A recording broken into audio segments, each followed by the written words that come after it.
Halo teman-teman yang berbahagia, berjumpa kembali dengan saya Dr. Andri, spesialis kedokteran jiwa dari Rumah Sakit EMC Alam Sutra Tangerang. Saat ini saya sedang berada di Terminal 3 Bandara Soekarno-Hatta dalam perjalanan menuju Korea Selatan. Nah, sebelum saya berangkat menunggu boarding, saya mau berbicara dengan teman-teman terkait dengan apa yang mesti dilakukan pertama kali jika teman-teman mengalami masalah yang terkait dengan kejiwaan.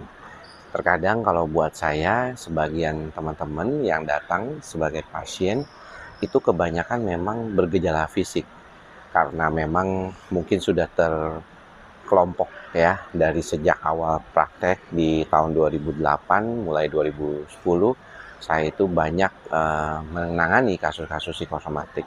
Sedangkan mungkin belakangan banyak juga teman-teman muda yang merasa mereka mengalami gejala-gejala depresi maupun ADHD ya, walaupun biasanya itu self diagnosis sendiri dan tentunya tidak disarankan demikian. Saya hanya ingin memberikan sedikit penekanan terutama pada pasien-pasien yang mengalami gangguan kecemasan terkait dengan gejala fisik, bahwa jangan membingungkan diri atau jangan bingung lah terkait dengan keluhan mana duluan yang muncul. Karena seringkali memang berbarengan. Kita tahu bahwa di dalam tubuh ini ya, secara umum pikiran dan badan ini tidak terpisahkan. Makanya istilahnya psikosomatik atau somatopsikis. Di dalam konsep biopsikososial dari Robert Engel dikatakan bahwa di dalam tubuh ini terjadi konteks antara badan dengan sistem saraf pusat, terutama kaitannya dengan bagaimana merespon pikiran, perasaan, dan perilaku.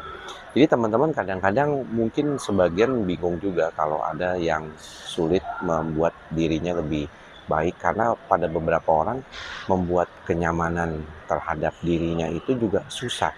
Maka daripada itu kebanyakan pasien-pasien yang mengalami gangguan kecemasan di awal itu tidak terlalu langsung datang ke rumah sakit dulu ataupun berkunjung ke psikiater. Karena biasanya mereka menunggu dulu sampai gejala kecemasan itu berdampak ke gejala fisik atau yang kita bilang psikosomatik. Mengapa demikian? Karena mungkin sebagian dari kita itu merasa tidak terlalu bisa ya, maksudnya tuh agak sedikit sungkan dan segan kalau gejala-gejala kecemasan dianggap sebagai yang membuat orang itu datang berobat. Karena dianggapnya pasti kurang iman, lemah, tidak punya kekuatan mental ya, manja seperti itu. Sedangkan kalau gejala fisik itu lebih bisa diterima. Misalnya teman-teman yang mengalami gejala lambung terus-menerus atau berdebar-debar, sering sesak napas ataupun ada perasaan nggak nyaman ya di tenggorokannya gitu ya, itu bisa diterima. Dan akhirnya berobatnya bukan ke psikiater, malah ke dokter-dokter spesialis lainnya. Sayangnya nanti setelah sudah selesai tidak ada yang ditemukan masalahnya, baru mungkin, itu juga baru mungkin ya, berobat ke dokter jiwa. Saya dari tahun 2010 membuat video-video berkaitan dengan masalah gangguan kecemasan. Dan dari tahun 2010 sepulang dari Amerika Serikat untuk mempelajari terkait dengan psikosomatik lebih dalam lagi, saya mulai lebih menekankan tentang bagaimana gejala-gejala fisik ini perlu ditangani segera. Karena bagaimanapun kecemasan ini yang menjadi sumbernya kalau tidak diperbaiki tidak akan membaik. Teman-teman yang pernah mengalami gejala psikosomatik ketika datang berobat ke psikiater, kebanyakan dari teman-teman pasti punya pengalaman membaik di awal terapi dengan menggunakan obat, tapi cemasnya itu belum membaik. Jadi sebenarnya kecemasan yang terkait dengan fisik, gejala fisiknya itu bisa membaik lebih dulu karena pengobatan yang sifatnya simptomatik.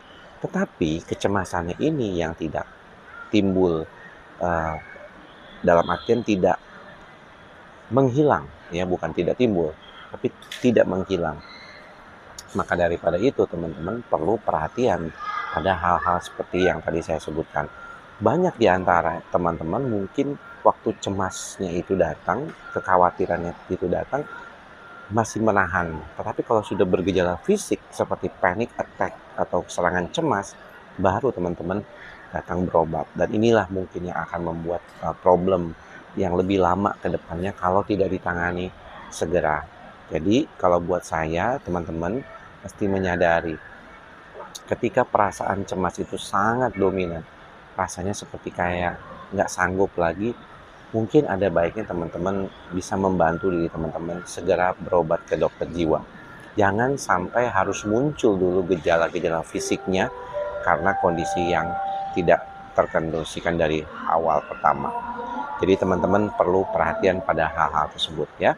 Mudah-mudahan apa yang saya sampaikan ini bermanfaat buat teman-teman. Dan sampai bertemu lagi di lain kesempatan. Nanti saya akan bikin video beberapa yang mungkin di Korea. Mudah-mudahan terlaksana. Sampai bertemu lagi. Tetap ikhlas, sabar, dan sadar. Salam sehat jiwa. Bye-bye.